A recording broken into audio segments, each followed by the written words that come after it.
Hello दोस्तों, ये problem है गेट 2024 मैथमेटिक्स पेपर का। इसको हम सॉल्व करेंगे। ये एक्चुअली फंक्शनल एनालिसिस का है, लेकिन आपको बहुत एडवांस्ड फंक्शनल एनालिसिस जानने की ज़रूरत नहीं है। बेसिक एनालिसिस यूज़ करके भी हम इस प्रॉब्लम को सॉल्व कर सकते हैं। और ये क्वेश्चन सिर्फ गेट के पॉइंट ऑफ व्यू से इम्पॉर्टेंट नहीं है। इस टाइप का क्वेश्चन या सिमिलर स्टैंडर्ड का क्वेश्चन आपको नेट एग्ज़ाम में या दूसरे कॉम्पिटिटिव एग्ज़ाम में दिख सकते हैं। ये NAT टाइप का क्वेश्चन जिसमें आपको न्यूमेरिकल वैल्यू एंट्री करनी होती है कैलकुलेट करके। वीडियो पूरा देखिए और देखिए आप क्या लैग कर रहे थे। साथ में लाइक करना ना भूलें। चलिए स्टार्ट करते हैं। तो यहाँ पर दिया हुआ है L2 space close interval -1 to 1 denote the space of all real valued Lebesgue square integrable functions. जो फंक्शनल एनालिसिस जानते हैं ऑब्वियसली ये बहुत ही स्टैंडर्ड स्पेस है और इनफैक्ट ये इनर प्रोडक्ट स्पेस। और यहाँ पर कह रहा है कि विद यूजुअल नॉर्म यहाँ पर स्टैंडर्ड नॉर्म है जो L2 स्पेस के लिए होती है। और यहाँ पर कह रहा है कि let P1 be the sub space of L2 space. इस स्पेस का एक सब स्पेस है कंसिस्टिंग ऑफ ऑल पोलिनोमियल्स। सिर्फ वही पोलिनोमियल्स है जिनकी डिग्री एट मोस्ट 1 है। कंडीशन है, ठीक है। जो P1 है उसमें सिर्फ और सिर्फ ऐसे पोलिनोमियल है जिनकी डिग्री एट मोस्ट 1 है। तो एटलीस्ट डिग्री एट मोस्ट 1 है, तो ऑब्वियसली जो P1 सब स्पेस होगा उसका जो डायमेंशन है वो 2 हो जाएगा और इसलिए ये ऑब्वियसली क्लोज्ड सब स्पेस हो जाएगा। फाइनाइट डायमेंशनल कोई भी सब स्पेस होता है वो हमेशा क्लोज्ड रहता है, तो ये ऑब्वियसली क्लोज्ड भी हो जाएगा। तो एक कंक्लूजन हम ये भी निकाल सकते हैं।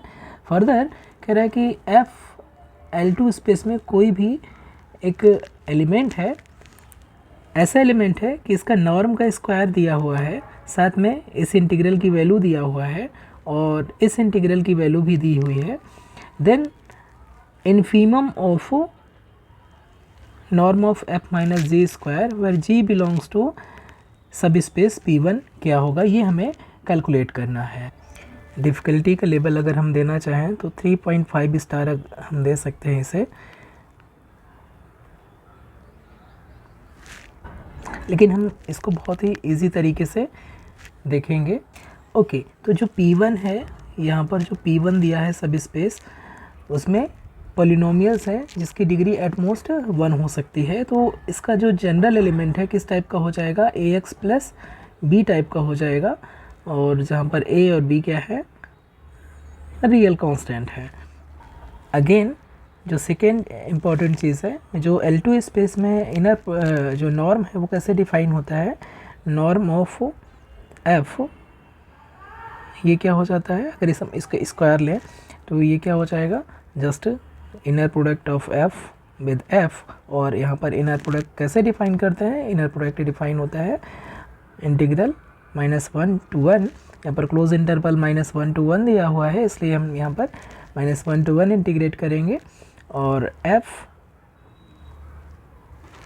स्क्वायर कर सकते हैं, या बेहतर है कि F और F अगर कॉम्प्लेक्स होता है तो F का कंजुगेट लिखते हैं, लेकिन यहाँ पर चूँकि रियल वैल्यू दिया हुआ है स्क्वायर इंटीग्रेबल फंक्शन, तो यहाँ पर कुछ भी ज़रूरत नहीं है, F स्क्वायर डायरेक्ट कर सकते हैं, B² dx। ये हमें इंटीग्रेट करना है। -1 to 1 स्क्वायर इंटीग्रेबल फंक्शन है, इसलिए ये फाइनाइट हो जाएगा। तो ये नॉर्म का स्क्वायर है। अगर हमें नॉर्म निकालना रहता है तो जस्ट इसका स्क्वायर रूट ले लेते हैं। तो यहाँ पर सबसे पहले हमें निकालना है, चूँकि हमें P1 का जनरल एलिमेंट पता है, P1 का जो सब स्पेस है उसका जनरल एलिमेंट पता है। ज्योमेट्रिकली अगर इसको अब समझ पाएँ तो P1 एक सब स्पेस है L2 का, और समथिंग अगर R2 में आप देखना चाहें तो ये मान लीजिए कि विजुलाइज करने के लिए ये कोई स्पेस है जो P1 है, ओरिजिन से पास होगी क्योंकि 0 एलिमेंट भी होगा। और यहाँ पर F कोई एलिमेंट है, F कोई एलिमेंट है यहाँ पर।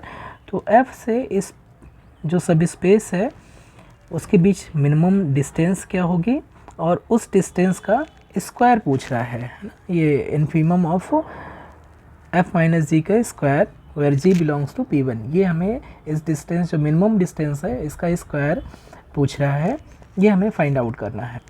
तो इसलिए नॉर्म ऑफ, अगर हम g कोई जनरल एलिमेंट ले लें, gx equal to g belongs to P1 है, इसका मतलब क्या हो जाएगा, दिस इम्प्लाइज जो gx है वो एक पॉलिनोमियल होगा, तो इसलिए हम इसे लिख सकते हैं gx equal to ax plus B type ले सकते हैं।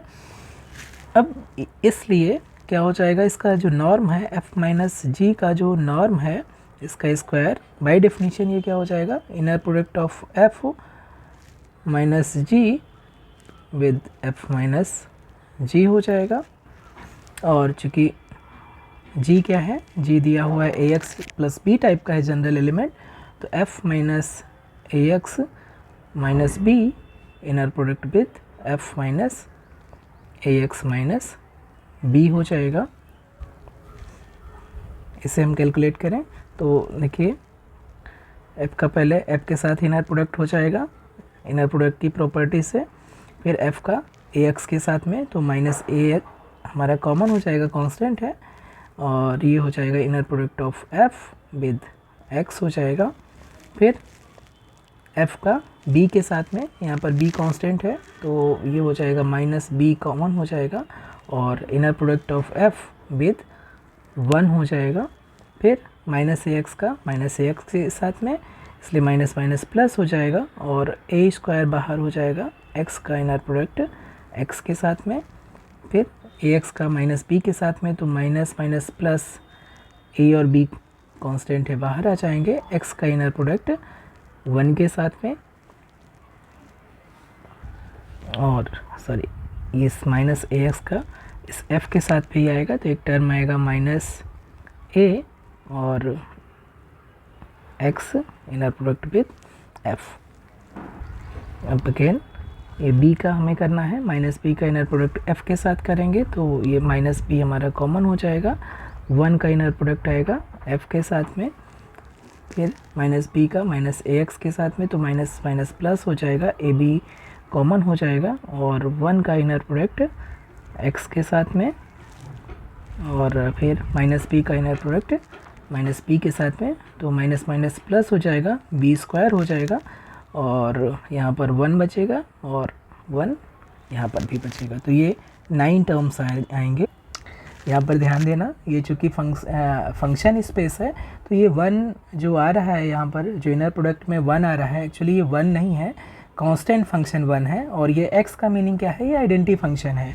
तो अब यहाँ पर इनर प्रोडक्ट की डेफिनेशन यूज़ करेंगे, तो ये क्या हो जाएगा, फर्स्ट टर्म जो inner product of f with f है, तो ये नॉर्म ऑफ f हो जाएगा, और इसकी वैल्यू हमें ऑलरेडी दी हुई है, norm of f square minus a times, और f और x का इनर प्रोडक्ट ये कितना हो जाएगा, माइनस 1 to 1 इनर प्रोडक्ट, और fx इंटू x का इंटीग्रल ये हो जाएगा, और फिर minus b times integral minus 1 to 1 fx into 1 identity constant function 1, ये dx हो जाएगा, फिर अगेन प्लस माइनस a और integral minus 1 to 1 x fx हो जाएगा dx, plus a square integral minus 1 to 1 x square dx हो जाएगा, x into X X square हो जाएगा, और फिर plus A B integral minus 1 to 1 inner product of x and 1 है, तो x इंटू 1 का इंटीग्रल माइनस 1 to 1 हो जाएगा। फिर नेक्स्ट आएगा minus b integral from minus 1 to 1 1 into F X D X, और plus A B minus 1 to 1 1 into X D X हो जाएगा, और फिर plus B square integral minus 1 to 1 1 into 1 D X हो जाएगा। अब इसकी वैल्यू हमें ज़्यादातर की वैल्यू दी है, और जो वैल्यू नहीं दी है उसकी वैल्यू हम कैलकुलेट कर सकते हैं। देखिए हमें क्या दी है, नॉर्म ऑफ एफ़ की वैल्यू दी है, यहाँ पर इसकी भी वैल्यू दी हुई है, और इस fx का इंटीग्रल -1 से 1 के बीच में क्या होगा, अगेन ये x fx का इंटीग्रल -1 to 1 क्या होगा, ये भी दिया हुआ है। इसको हम कैलकुलेट कर सकते हैं, अगेन इसे भी कैलकुलेट कर सकते हैं। फिर अगेन ये दिया हुआ है, इसकी वैल्यू हम कैलकुलेट कर सकते हैं और ये भी कैलकुलेट कर सकते हैं। तो जो भी वैल्यू है या तो हम कैलकुलेट कर सकते हैं और या तो फिर क्वेश्चन में दी हुई है। तो नॉर्म ऑफ एफ स्क्वायर की वैल्यू ऑलरेडी 18/5 दी है, integral -1 to 1 F X D x की वैल्यू 2 दी है और -1 to 1 एक्स एफ एक्स की वैल्यू 0 दी हुई है। तो इन वैल्यू को हम यूज़ करेंगे तो हमें मिल जाएगा, देखिए ये जो है कितना हो जाएगा, इक्वल टू 18/5, यहाँ पर एफ एक्स और x, F x into x का जो इंटीग्रल है -1 से 1 के बीच में ये 0 दिया हुआ है, तो ये दो इंटीग्रल तो 0 हो जाएंगे। ओके, और एफ एक्स की इंटीग्रल की वैल्यू -1 से 1 के बीच ये 2 दिया हुआ है, तो ये वैल्यू 2 हो जाएगा। तो +2 इंटू -b, तो ये -2 भी हो जाएगा, -2b plus a square, x square को इंटीग्रेट करेंगे x³/3 आएगा, अपर लिमिट लोअर लिमिट रखेंगे तो वैल्यू आ जाएगी 2/3। अगेन x को इंटीग्रेट करेंगे तो x²/2 आएगा, अपर लिमिट रखेंगे लोअर लिमिट रखेंगे, तो ये इवन फंक्शन है तो ये वैल्यू 0 हो जाएगी।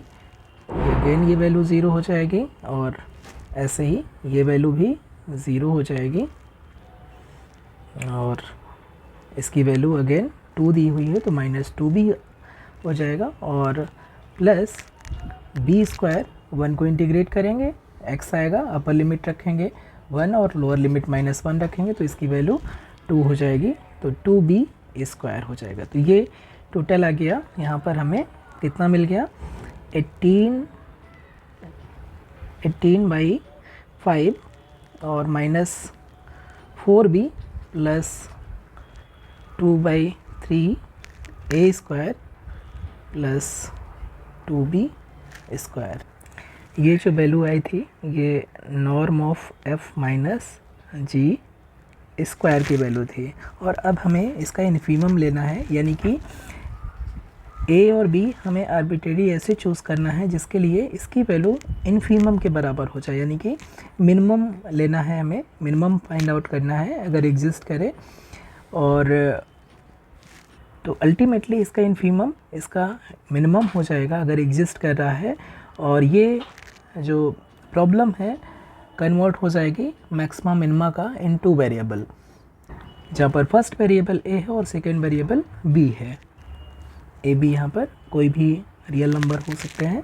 यहाँ पर अभी हमें मैक्सिमा मिनिमा निकालना है, तो इस फंक्शन को हम, ये जो टोटल है इसको हम capital F function of A B कर दें, तो मैक्सिमा मिनिमा के लिए हमें पार्शियल डिफरेंशिएट करना रहेगा del F और del A। ये कितना हो जाएगा, यहाँ से 4a/3 और मैक्सिमा मिनिमा के लिए 0 करते हैं तो यहाँ से a = 0 हो जाएगा और del F और del B सेकेंड वेरिएबल के रिस्पेक्ट में पार्शियली डिफरेंशिएट करेंगे तो -4 और प्लस 4b = 0 करेंगे मैक्सिमा मिनिमा के लिए और यहाँ से हमें b = 1 आ जाएगा। तो मैक्सिमा मिनिमा अगर एग्जिस्ट करेगा तो a = 0 और b = 1 के लिए एग्जिस्ट करेगा। अब देखें डबल डेरिवेटिव की वैल्यू निकालें तो del² f del a2 ये कितना हो जाएगा, ये हो जाएगा 4/3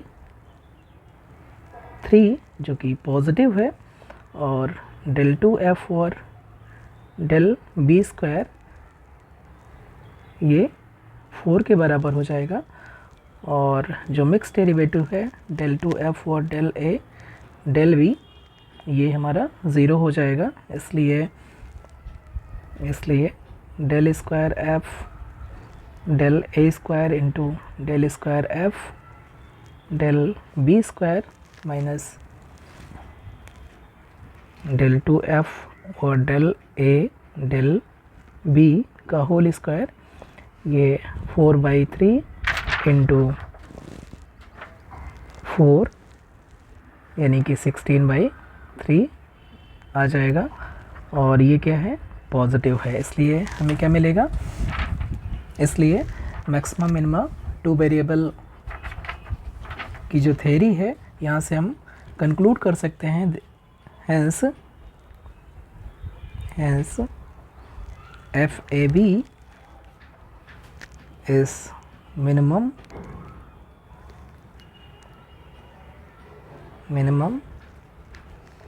at a equal to 0 and a equal to 0 b equal to 1। a equal to 0 और b equal to 1 पर हमें क्या मिल रहा है, जो सेकेंड डेरिवेटिव है विद रिस्पेक्ट टू a वो पॉजिटिव है और इसकी वैल्यू भी पॉजिटिव है। तो इस पॉइंट पर जो फंक्शन FAB है इसकी वैल्यू मिनिमम हो जाएगी और मिनिमम वैल्यू क्या हो जाएगी, इसलिए इन्फीमम जो हमें निकालना था, infimum g belongs to P1 norm of f minus G square, ये किसके बराबर हो जाएगा, minimum of FAB, AB belongs to real number. और ये कितना आया है, ये मिनिमम कब हो रहा है, जब a इक्वल टू 0 है और b इक्वल टू 1 है। और FAB हमारा फंक्शन यहाँ पर हमने डिफ़ाइन किया है FAB, तो यहाँ पर a इक्वल टू 0 रख देंगे तो a इक्वल टू ये 0 हो गया और b इक्वल टू 1 रख देंगे तो जो मिनिमम वैल्यू है वो हो जाएगा F01 और इसकी वैल्यू कितनी हो जाएगी 18/5 और -4 और +2 यानी कि 18/5 -2 यानी कि 8/5 और ये कितना हो जाएगा 1.6। तो जो इन्फीमम है, जो वैल्यू हमें निकालना था,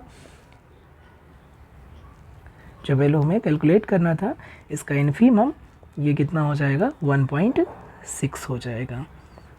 ये आपके 2 डेसिमल प्लेसेस तक करेक्ट है। अगर आप 1.59 भी करेंगे तब भी करेक्ट है और 1.61 भी करेंगे तब भी करेक्ट मानी जाएगी। अप टू 2 डेसिमल ये करेक्ट होना चाहिए। तो इस रेंज में करेंगे तो आपका करेक्ट माना जाएगा। लेकिन यहाँ पर आप देख रहे हैं कि अगर मेथड सही तरीके से कर रहे हैं तो आपकी वैल्यू एग्जैक्ट आएगी 1.6। होपफुली कि आपको ये एक्सप्लेनेशन समझ में आया होगा। Thank you so much.